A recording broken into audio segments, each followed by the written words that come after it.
Oke, Assalamualaikum warahmatullahi wabarakatuh. Kali ini saya akan mengulas kembali mereview untuk tugas mata kuliah Hukum Ekonomi Syariah. Jadi terkait penyelesaian sengketa bisnis syariah ini dikerjakan oleh Kak Miftahul Khairat ya. Terima kasih. Ini coba kita review.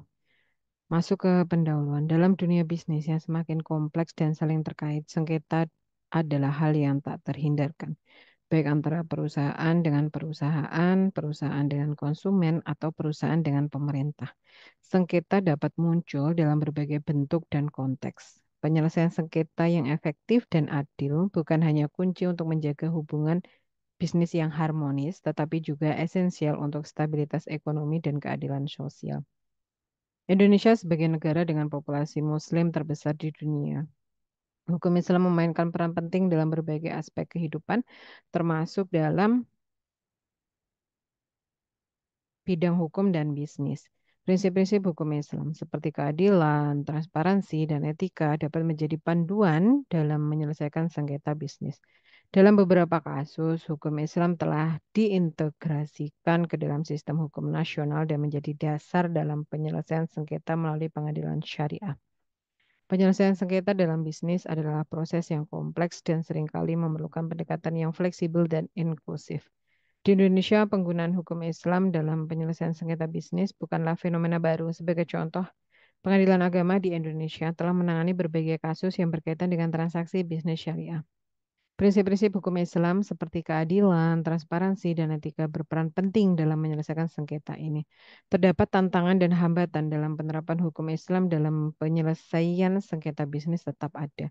Misalnya, kurangnya pemahaman tentang prinsip-prinsip hukum Islam dalam konteks bisnis modern dapat menyebabkan kesulitan dalam penerapannya. Selain itu, koordinasi antara sistem hukum nasional dan prinsip-prinsip hukum Islam memerlukan perhatian khusus untuk memastikan konsistensi dan efektivitas. Oke, di sini saya mendapati ada kata sistem ya. Silahkan dicari kata bakunya.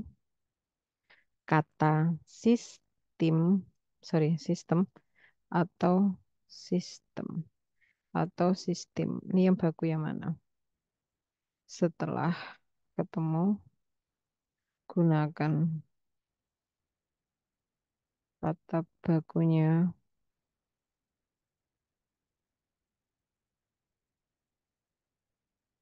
untuk diterapkan ke penulisan ini. Oke. Lanjut ya. Kondisi ekonomi syariah di Indonesia yang terus menunjukkan perkembangan positif merupakan suatu kondisi ekonomi domestik yang dipandang sebagai peluang bagi investor asing yang ingin menanamkan modalnya dalam bentuk investasi syariah. Pemberlakuan masyarakat ekonomi ASEAN, ASEAN Economic Community pada akhir tahun 2015 diharapkan berdampak positif bagi pertumbuhan ekonomi nasional khususnya dalam sektor perdagangan dan investasi. Pada sektor perdagangan, ya, akan menjadi kesempatan yang baik karena MIE. Hambatan perdagangan akan cenderung berkurang bahkan menjadi tidak ada. Hal tersebut akan berdampak pada peningkatan ekspor Indonesia sedangkan pada sektor investasi dapat menciptakan dan mengembangkan investasi di berbagai bidang tidak terkecuali pada bidang ekonomi syariah. Oke, ini kita cek di poin ini ya. Di tahun karena diikuti oleh angka, jadi ini tahun.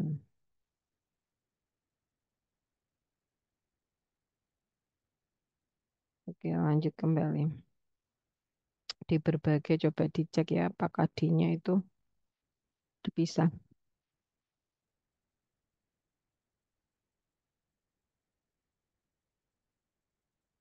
Kita masuk kembali ke berdasarkan laporan Islamic Financial Service Board IFSB, aset perbankan syariah Indonesia berada di peringkat ke-9 terbesar secara global mencapai 28,8 miliar US dollar.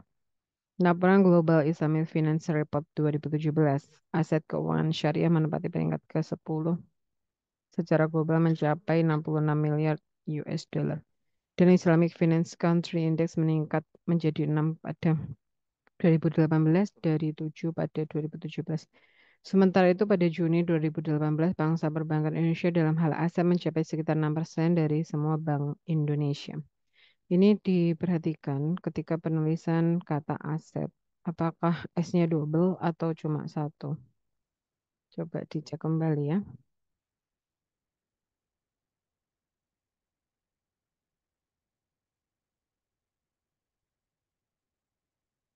Itu di sini ada Global Islamic Finance Report.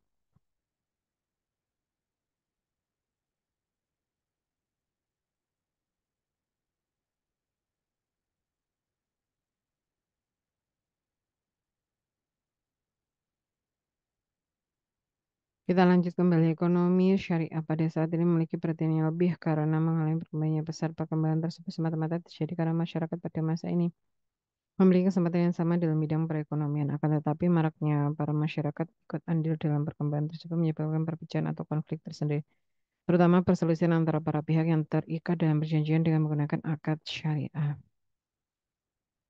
Oke, kita selesaikan terlebih dahulu pembahasan terkait sengketa atau konflik dalam kamus besar. Kamus Besar Bahasa Indonesia.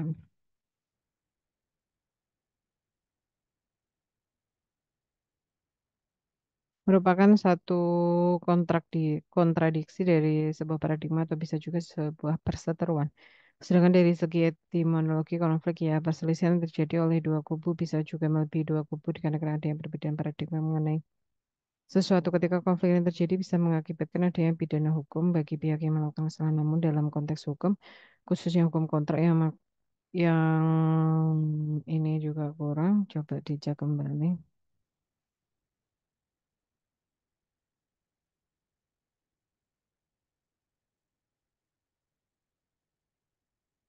Adalah perselisihan yang terjadi antara para pihak karena adanya pelanggaran terhadap kesepakatan yang diatur dalam kontrak baik sebagian maupun seluruhnya atau dengan kata lain telah terjadi one prestasi one termasuk hal jenis sengketa hukum syariah.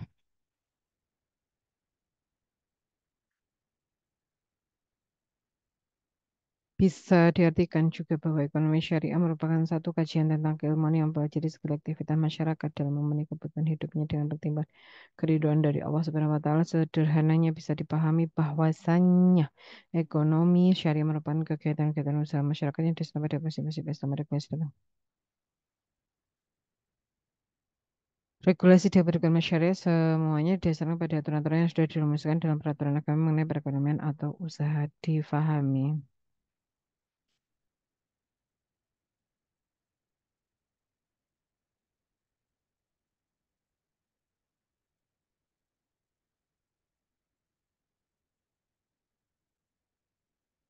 Bahwasannya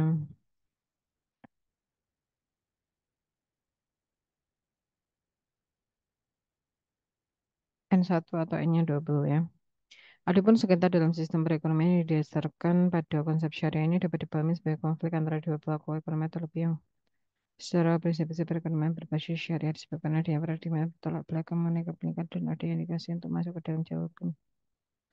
Sanksi dari pelanggaran kesepakatan. Beberapa elemen yang masuk dalam tipe pengawasan dan ekonomi syariah sejatinya terlibatkan oleh pihak Mahkamah Agung selaku peradilan tertinggi di Indonesia. Beberapa aspek itu sudah tertuang dalam keputusan MA nomor 14 tahun 2012.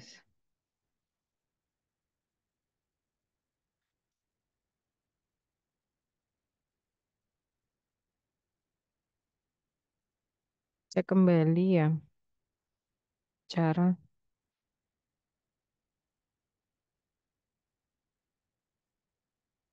penulisannya. Oke. Jadi di poin A ini saya tidak menemukan adanya referensi sama sekali ya. Di poin A, penda, di poin A, pendahuluan tidak ditemukan sumber rujukan atau sumber referensinya. Oke, kita lanjut kembali di poin B. Di poin B, pengertian sengketa ekonomi syariah. Pada dasarnya kegiatan ekonomi adalah kegiatan yang berkaitan dengan masalah harta dan benda. Dengan kata lain, kegiatan ekonomi adalah kegiatan manusia untuk mencapai kemampuan hidupnya. Kegiatan ekonomi bisa terjadi dari transaksi antara satu pelaku ekonomi dan pelaku teman, namun dalam pelaksanaan transaksi tersebut terkadang menimbulkan sengketa di kemudian hari. Itu terkait pengertian sengketa ekonomi syariah. Kita masuk ke sumber hukum dalam menyelesaikan sengketa ekonomi syariah. Di sini ada sumber hukum acara, hukum formilnya. Terus ada sumber hukum material,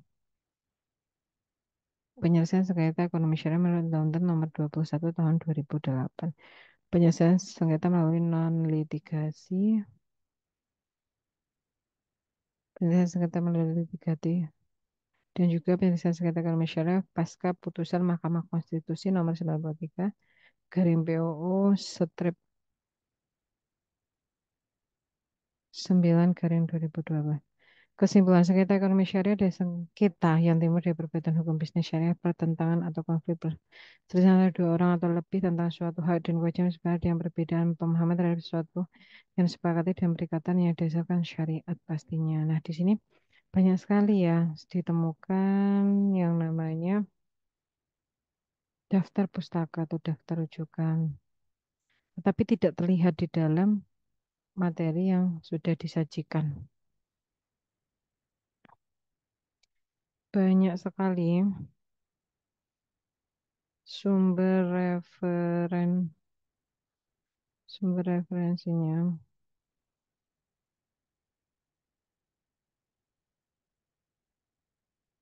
tetapi tidak ditemukan untuk catatan baru di atas.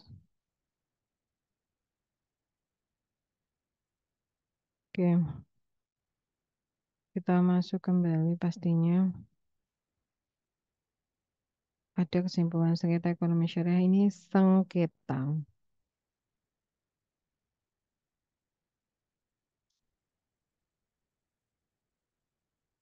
Itu. Secara garis besar sengketa ekonomi syariah dapat dikatakan menjadi tiga, yaitu sengketa antara lembaga keuangan lembaga pembiayaan syariah dan nasabahnya, sengketa antara lembaga keuangan dan lembaga pembiayaan, sengketa antara orang yang beragama Islam yang maka akad perjanjian yang mana perjanjian disebutkan dengan tegas sebagai sumber hukum ekonomi syariah, ada sumber hukum formal dan sumber hukum material.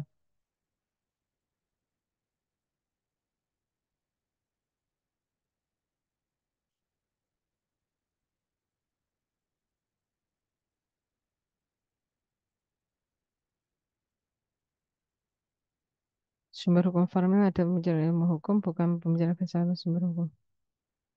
Cuma kita dapat menemukan atau mengenal hukum yang berlaku secara hukum maksudnya di satu negara sumber hukum bagi bentuk yang berlaku secara umum dan telah diketahui atau berlaku. Sumber hukum material ada sumber daripada hukum berarti atau sumber-sumber materi hukum diambil sumber hukum material yang dari segi isinya dan sumber hukum inilah yang menjadi faktor yang membantu pembentukan hukum penyelesaian sengketa ekonomi syariah menurut Undang-Undang Nomor 21 Tahun 2008 dilakukan melalui litigasi dan non-litigasi ada Alternative Dispute Resolution ada merupakan pasal 55 Undang-Undang Nomor 2 Tahun 2000. Perbankan syariah dapat dilakukan dalam musyawarah mediasi perbankan badan arbitrase syariah peradilan umum negeri.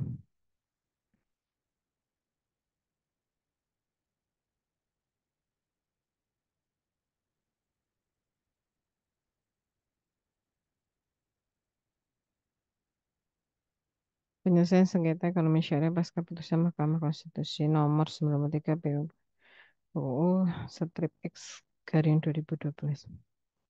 Dualisme kewenangan penyelesaian sengketa perbankan syariah menjadi polemik dalam jagat hukum Indonesia. Alih-alih hal tersebut menjadi problematika hukum yang menjadi perhatian para pihak, problematika mengenai dualisme kewenangan ini semakin nyata dengan lahirnya Undang-Undang Republik Indonesia Nomor 21 Tahun 2008. Oke Kak, makasih. Tentang perbankan syariah atau biasa dikenal dengan istilah UBS. Nah, ini ditemukan lagi undang-undang.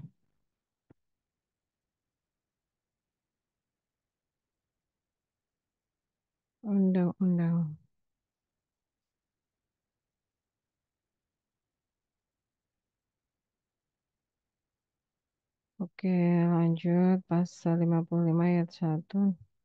Bahwa penyelesaian sengketa perbankan syariah dilakukan oleh pengadilan dalam lingkungan peradilan agama. Hal para pihak telah memperjanjikan penyelesaian sengketa selain sebelumnya. Dengan sudah diinisiatif. Musyawarah mediasi perbankan melalui Badan Arbitrase Nasional Syariah. Atau lembaga arbitrase lain dan atau melalui pengadilan dalam lingkungan peradilan hal tersebut tentunya tidak sesuai dengan pasal Undang-Undang Republik Indonesia Nomor 3 Tahun 2006 ya tentang peradilan agama yang dengan jelas tegas menyebut bahwa pengadilan agama bertugas dan berwenang memeriksa, memutus dan menyelesaikan perkara di tingkat pertama antara orang-orang yang beragama Islam di bidang ekonomi syariah penjelasan pasal 4 bahwa salah satu kegiatan usaha ekonomi syariah adalah perbankan syariah.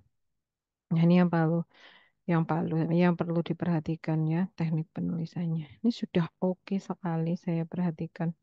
Sudah sangat rapi sekali tetapi ada poin-poin yang memang harus diperhatikan.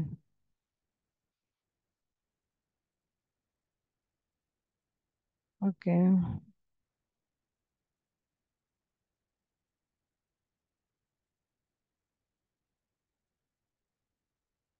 oke di poin situ. Terus lanjut.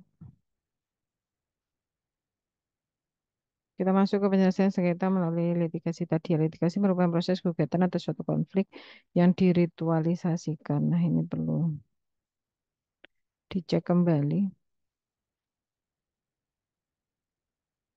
untuk menghentikan konflik sesungguhnya di mana mereka memberikan kepada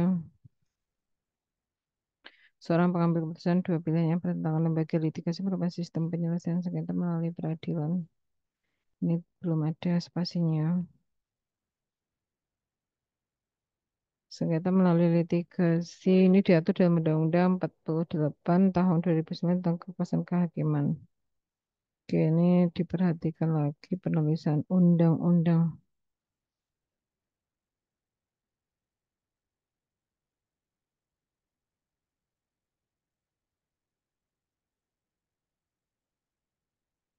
nomor 4 tahun 2004 junto Undang-Undang nomor 48 tentang kekuasaan kehakiman secara eksplisit menyebut bahwa di Indonesia ada 4 lingkungan lembaga peradilan, peradilan umum, peradilan agama, peradilan militer, dan peradilan TON. Oke, ini perlu diperhatikan ya. Undang-undang, undang-undang, terus habis itu nomor, terus habis itu tahun ini kalau jadi satu kesatuan cara penulisannya seperti itu ya. Seperti kata salah satu asas hukum acara perdata yaitu hakim wajib mengadili setiap perkara yang diajukan pada asas seperti 16, 1 dan 2 Undang-Undang Nomor 4 Tahun 2000 yang tentang kewajiban tidak boleh menolak untuk bisa mengadili dan memutus dalih hukum tidak ada ketentuan sebagaimana menurut untuk usaha penyelesaian perkara perdata secara perdamaian. Oke, kita lanjut kembali di sini untuk yang penyelesaian sengketa melalui non litigasi.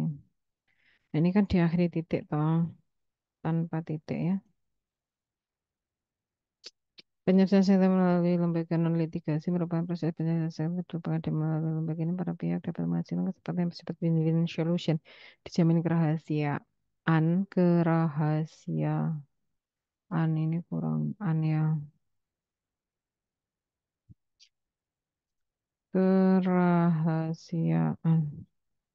sengketa para pihak dihindari dalam yang diakibatkan karena hal prosedural dan administratif menyelesaikan masalah secara komprehensif dalam kebersamaan dan tetap menjaga hubungan baik. Salah satu kelebihan lembaga bersifat kerahasiaannya yang terjaga karena proses persidangan dan bahkan hasil keputusannya pun tidak dipublikasikan.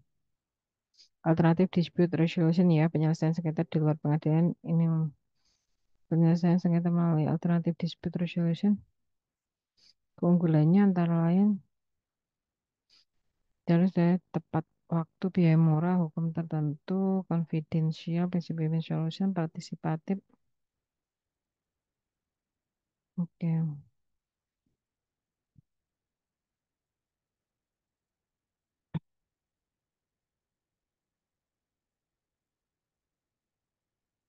oke, sudah ya di sini.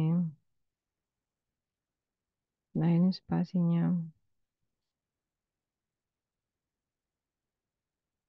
Spasi diperhatikan. Ini juga spasinya diperhatikan. Oke,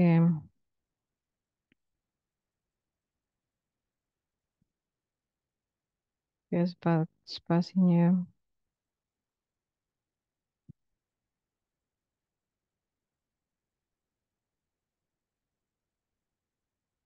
Oke,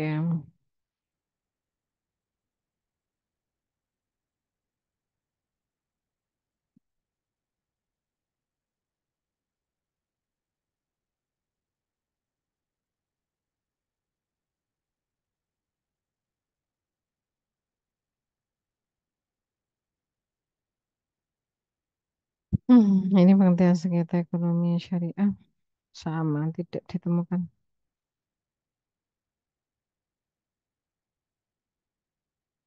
tidak ditemukan atau referensi, referensinya.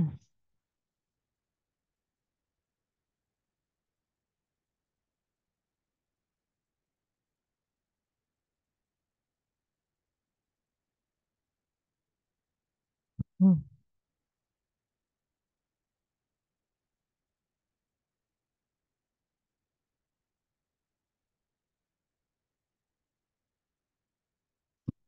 Tidak ada referensi.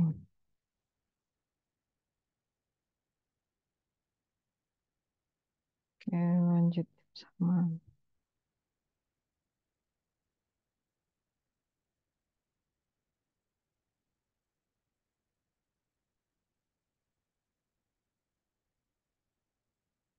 Ya, tidak ada referensinya sama sekali ya. Bisa dicek-cek kembali.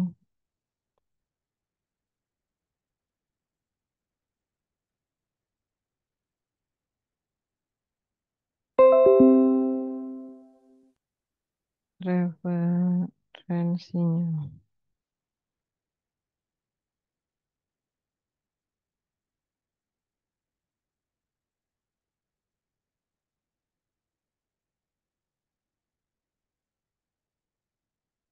Ya, tidak ada referensinya.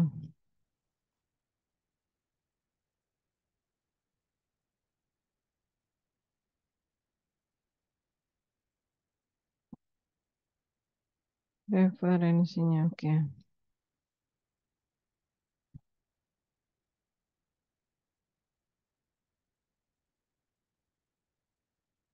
Oke, mungkin ini dulu ya yang dapat saya sampaikan. Silakan nanti didiskusikan lebih lanjut di WA Group. Terima kasih. Wassalamualaikum warahmatullahi wabarakatuh.